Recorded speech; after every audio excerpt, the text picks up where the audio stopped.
Hello दोस्तों, Satbir online classes में आप लोग का स्वागत है। आज हम लोग 10 क्लास के हिंद चीन के प्रश्न उत्तर में लघु उत्तरीय प्रश्न में हम लोग देख रहे हैं।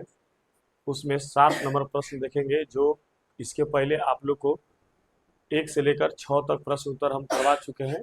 आइए हम लोग देखते हैं 7 नंबर प्रश्न से। 7 नंबर प्रश्न हम लोग का पूछा है कि 7 नंबर प्रश्न पूछा है कि भाई कि रासायनिक हथियार एवं एजेंट ऑरेंज का वर्णन करें। मतलब कि रासायनिक हथियार क्या था और एजेंट ऑरेंज क्या था, ये दोनों मतलब कि हथियार कैसा थे, ये दोनों हथियार के बारे में हम लोग का पढ़ना है। तो देखिए, रासायनिक हथियार था जो उसको मतलब कि चिपक जाता था, चेहरा वहरा त्वचा वचा में जाकर सट जाता था और सटने के बाद जलन सी महसूस होने लगती थी, जिसे हम लोग बोलते हैं कि जिसे चमकी, मान के चलिए कि चमकी होता है। चमकी देखिएगा, अगर जलेगा और उसको अगर पैर ओर से हटा दीजिएगा पॉलिथीन वाला, तो पैर से हटाइएगा तो उसमें सट जाता है। अब सटने के बाद जो वो चाम लेकर निकलता है वहां पर उजला दिखाई देने लगता है, जिसको हम लोग धाबा बोलते हैं, दाग धाबा बोलते हैं। तो वही चीज है यहाँ पर कि रासायनिक हथियार, इसको नापाम बोलते हैं। इस हथियार का नाम है नापाम। ठीक है, नापाम एक तरह का ऑर्गेनिक कंपाउंड है जो अग्नि बमों के गैसोलीन के साथ मिलकर ऐसा मिश्रण तैयार करता था जो त्वचा से चिपक जाता था। त्वचा के मतलब शरीर के पूरे भाग पर, ये शरीर को हम लोग का ये जितना ऊपरी फेस है इसी को हम लोग त्वचा बोलते हैं। तो इस पर ये कर आकर चिपक जाता था और हमें जलन सी महसूस होने लगती है। जैसे मान के चलिए कि घर में हम लोग का गोईठा उईठा पर खाना बनता है और कब वो बाई दफे तितकी मार देता है और वो आकर सड़ जाता है, अब हम लोग का ऑटोमेटिक वहां पर जलने लगता है। उसी प्रकार से वो रासायनिक हथियार था जो वो लोग मारता था लोग, तो मनुष्य के जाकर त्वचा में सट जाता था और सटने के बाद जलन सी महसूस होने लगी।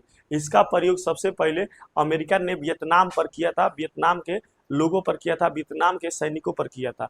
ठीक है, तो इसका प्रयोग इसीलिए यहाँ पर लिखा है कि त्वचा से चिपक जाता था और जलता रहता था। जलना का मतलब कि त्वचा एकदम जलन सी महसूस, जैसे हम लोग का जल जाता है हाथ होत, और जलने के बाद अगर उस व्यक्ति अगर ठीक भी होता था तो उस पर दाग धब्बा रहता था हमेशा, जैसे व्हाइट व्हाइट पर। हम ये कहले कि ओकरा के ठेठ भाषा में कहते हैं लोग कि ओकर चरक फूट गई बड़ुए।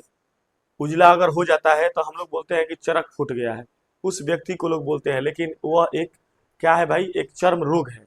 ठीक है, लेकिन उसी प्रकार से वो रासायनिक हथियार जो था वो जाता था तो उस तरह के हो जाता था। समझे बात? तो यहाँ पर त्वचा से हो जाता था, जलने लगता था। इसका प्रयोग सबसे पहले अमेरिका ने वियतनाम पर किया। तो पूछेगा कि रासायनिक हथियार का सबसे पहले प्रयोग किसने किया भाई? तो अमेरिका ने। किस पर प्रयोग किया? तो वियतनाम पर। किस पर प्रयोग किया? तो वियतनाम पर। ठीक है, अब आते हैं हम लोग एजेंट ऑरेंज। एजेंट ऑरेंज क्या है इसके बारे में हम लोग जानेंगे। देखिए, एजेंट ऑरेंज का प्रयोग हम लोग वन, जंगल, मैदानी क्षेत्रों में इसका प्रयोग करते थे। क्योंकि अगर मान के चले कि जैसे यहाँ पर पेड़ पौधे हैं, अगर ये एजेंट ऑरेंज को अगर छिड़काव कर दिया जाए, यहाँ पर फेंक दिया जाए, तो यहाँ की सारे जो पेड़ पौधे जंगल है वो पूरी तरह से सूख जाएंगे। इसके लिए इसका प्रयोग किया जाता था। यही ले नहीं, इसके प्रयोग का कारण आज दिन है कि लोग पूरे विश्व में इसके लिए विकलांग पैदा होते हैं, आन्हर पैदा होते हैं। ये सब है जिसका देन, तो उसका नाम है एजेंट ऑरेंज, एजेंट का देन है। समझे बात? इसका सबसे प्रयोग पहले अमेरिका ने ही किया था। ठीक है, तो इसका आज देन है कि लोग मतलब कि विकलांग होते हैं। तो आज अमेरिका ने गलती किया था, अमेरिका ने भी इसको भुगतान करने के लिए तैयार हुआ है। इसके लिए अमेरिका ने अपना यूनिसेफ के माध्यम से एक दवा चलाता है, आप लोग नाम सुने होंगे, गांव घर में चलता है, पल्स पोलियो की ड्रॉप। पल्स पोलियो 2 बूंद जिंदगी के लिए वो पिलाई जाती है। तो ये अमेरिका अपने तरफ से ये पूरी दवा फ्री में देता है। समझे बात? क्योंकि उसी का देन है कि लोग ऐसा जन्मजात मतलब कि पैदा होते हैं। समझे बात? तो यही चीज है यहाँ पर कि भाई इसका प्रयोग जो होता है पेड़ पौधे, यह एक ऐसा जहर था जिसमें पेड़ों की पत्तियों तुरंत झुलस, झुलस के मतलब कि मुरझा जाते हैं, जल जाते हैं, खत्म। जैसे आग लगता है तो कैसे वो पूरा खत्म हो जाएगा, उसी प्रकार से हो जाती थी। एवं पेड़ मर जाता था। पेड़ मतलब कि निर्जीव हो जाता था। पेड़ का है? सजीव पदार्थ है, और जलने के बाद वो क्या हो जाता था? निर्जीव हो जाता था, ठीक है, मर जाता था। जंगलों को खत्म करने के लिए इसका प्रयोग किया जाता था। पूछेगा कि जंगलों का प्रयोग खत्म करने के लिए किसको प्रयोग किया जाता था? एजेंट ऑरेंज को। किसको प्रयोग किया जाता था? एजेंट ऑरेंज को प्रयोग किया जाता था। इसका नाम ऑरेंज पाटिका वाले ड्रामों में रखे जाने के कारण पड़ता था। अमेरिका इनका इस्तेमाल जंगलों के साथ साथ खेतों और आबादी दोनों पर जमकर किया। अमेरिका ने पूछेगा इसका इस्तेमाल कहाँ कहाँ किया था? जंगलों में किया, खेतों में किया और आबादी, आबादी के मतलब कि जनसंख्या पर भी किया। मतलब कि जनसंख्या के मतलब जो जिसे हम लोग हैं भाई, तो ये जनसंख्या पर किया। इसी का ये देन है कि लोग विकलांग पैदा होते हैं, समझे बात। तो इस तरह से जहर का असर आज भी नजर आता है। मतलब कि सोचो वो घड़ी ये हुआ और आज भी पूरे मतलब कि विश्व में कहिए इसका असर है, ठीक है। पूरा विश्व की हम बात कर रहे हैं, पूरी वर्ल्ड की बात कर रहे हैं, पूरे वर्ल्ड में इसका असर है। जो लोग विकलांग पैदा होते हैं आज के डेट में। अब भोजपुर में धीरे धीरे चाहे कहीं भी केस कम होते जा रहा है, क्योंकि जो पल्स पोलियो वाला ड्रॉप चला वो बहुत मतलब कि कारगर साबित हुआ, समझे बात। इस पूछेगा कि पल्स पोलियो की दवा कहाँ से आता है, इसका कौन मतलब कि निवेश करता है? तो अमेरिका। किस माध्यम से? तो यूनिसेफ के माध्यम से। और पूरी पूरी पूरी दवा ये फ्री ऑफ कॉस्ट देता है, इसका कोई पैसा नहीं लिया जाता है, समझे बात। इसका जहर का असर आज भी नजर आता है, जो जन्मजात विकलांगता के रूप में, मतलब कि जन्म से लोग विकलांग पैदा होते हैं ना। कह लड़का भाई विकलांग पैदा भइल बा, आंहर पैदा भइल बा, लंगड़ बड़ुए वगैरह का हमने के ज्यादा भाषा में लंगड़ कहते हैं, लंगड़। चलिए, तो इस तरह से ये प्रश्न हो गया। हम लोग अगला प्रश्न देखेंगे।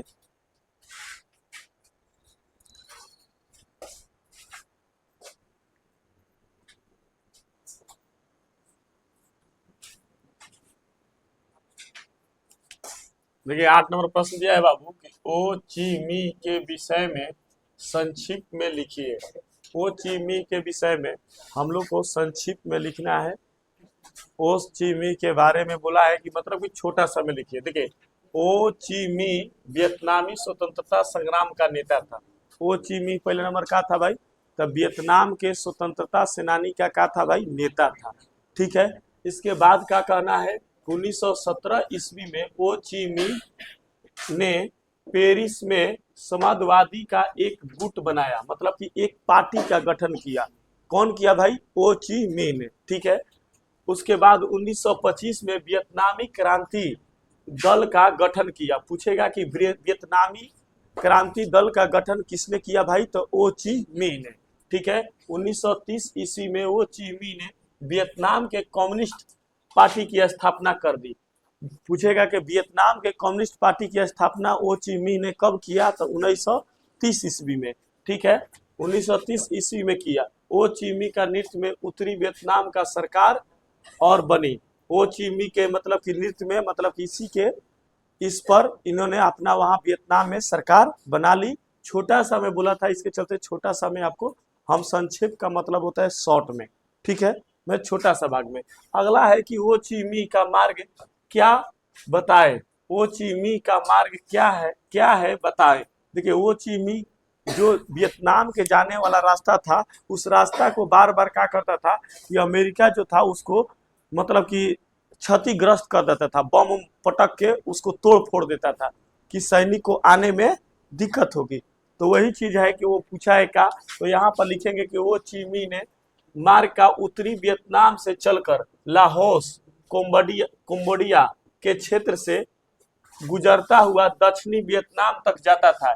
इस मार्ग से वियतनामी सैनिकों को पहुंचाया जाता था, माने पहुंचने में आसान था, जिसको अमेरिका चाहता नहीं था। अमेरिका ने ये क्या करता था, अमेरिका इसे क्षतिग्रस्त करने का कई बार प्रयास किया, लेकिन सफल नहीं हुआ, मतलब कि इसमें सफल नहीं हुआ। इस प्रकार से हम लोग का 9 तक प्रश्न हो गया। अब हम लोग देखेंगे 10 नंबर प्रश्न।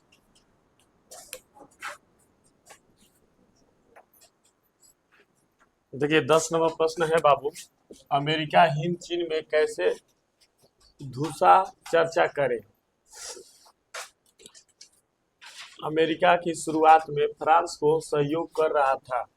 अमेरिका शुरुआत में किसको सहयोग कर रहा था भाई? तो फ्रांस को, अमेरिका शुरुआत में पूछेगा किसको सहयोग कर रहा था, तो फ्रांस को सहयोग कर रहा था, ठीक है। लेकिन हिंद चीन में फिर पूछते हैं कौन कौन से देश आते थे, तो कंबोडिया, लाओस और वियतनाम। कंबोडिया, लाओस और वियतनाम में समाजवादियों को बढ़ते प्रभाव को रोकने के लिए अमेरिका हिंद चीन में हस्तक्षेप किया। नॉर्थम सिहानुक अमेरिका से राजनीतिक संबंध को तोड़कर चीन और रूस से मदद ले रहे थे। अमेरिका नहीं चाहता था कि हिंद चीन में समाजवादी का प्रभाव बढ़े, इसलिए अमेरिका हिंद चीन में घुसा, ठीक है।